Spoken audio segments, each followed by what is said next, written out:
Welcome to this new Canva tutorial. Let's first start with sign up in Canva.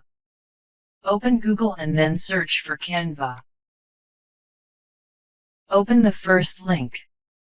Now you will see the start page of Canva. Click on Sign Up. Sign up with any Gmail or Google account, as I have done with my Google account.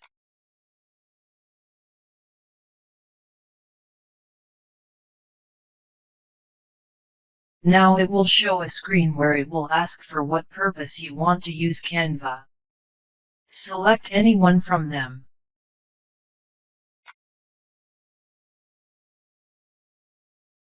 Then click on Maybe Later. Now select what you want to design.